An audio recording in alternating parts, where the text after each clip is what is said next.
రాజ్భవన్ స్థలాన్ని కబ్జా చేశామనడం విడ్డూరమన్నారు హెచ్ఎస్సిఎల్ మాజీ చైర్మన్ శివకుమార్.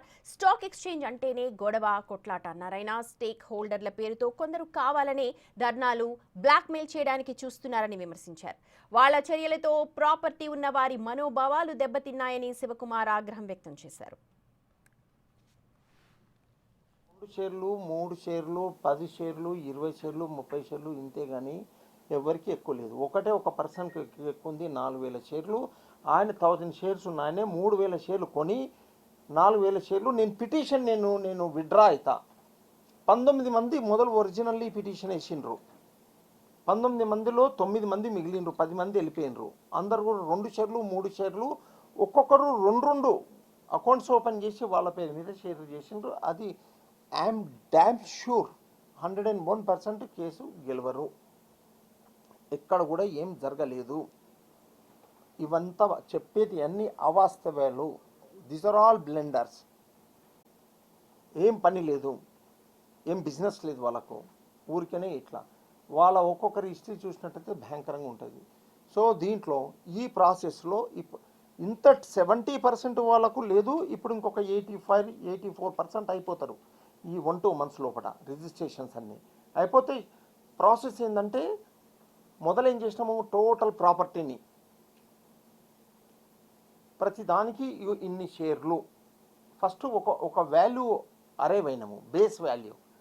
ఎవరన్నా వచ్చి ఆ బేస్ వాల్యూను కంటే ఎక్కువ ఆక్షన్ చేయొచ్చు. ఒకటి సేమ్ ఫ్లాట్ నేను అడగచ్చు, నువ్వు అడగచ్చు, ఎవరన్నా షేర్ హోల్డర్ అడగచ్చు, అప్పుడు ఆక్షన్ అవుతుంది.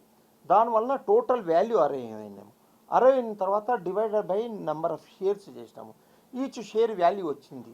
ఈచ్ షేర్ వాల్యూ అంటే అన్ని షేర్స్ అక్కడ ఆల్రెడీ వాల్యూ అరైవ్ అయినాం కదా, అక్కడిది ఆ వాల్యూకు ఎన్ని షేర్లు కావాలో అన్ని షేర్లు కావాలని స్కీమ్ డివాల్వ్ అయినాము. It's a fantastic scheme. Many of the stock exchanges, many of the section 25 companies which have been converted into the usual companies, they are adopting. ఇక్కడ ఎవ్వరికి కూడా అసౌకర్యము ఉండకూడదనే ఉద్దేశంలో అందరినీ సాటిస్ఫై చేసేందుకు చూసిండ్రు. దాంట్లో లెస్ దెన్ 10%, హార్డ్లీ 4% కూడా లేరు. నిన్న వచ్చినోళ్ళు 4% కూడా. అది కూడా ఏంది, నలుగురిని ఏమని పిలిచిండ్రు, మీటింగ్ ఉంది రండి అని పిలిచిండ్రు. అట్లా సో ధర్నా చేయడం గొప్ప కాదు, అలగేషన్స్ చేయడం గొప్ప కాదు. అలగేషన్స్ కూడా ఒక నార్మల్ పర్సన్ మీద చేయొచ్చు. ఒక పేపర్లో నేను నిన్న షాక్ తిన్నా నేను.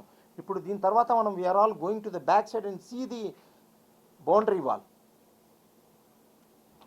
ఎవరికి ఒక్కరికన్నా ఏది ఆలోచన ఉందా, ఏది రాజ్భవన్ పాత గోడను టచ్ చేసేందుకు? టచ్ అంటే రాజ్భవన్ను ఆక్రమించినంటే రాజ్భవన్లో ఉన్న గవర్నర్ను కూడా మేనేజ్ చేసినట్ట. It is a very very serious allegation. It is a cognizable offence.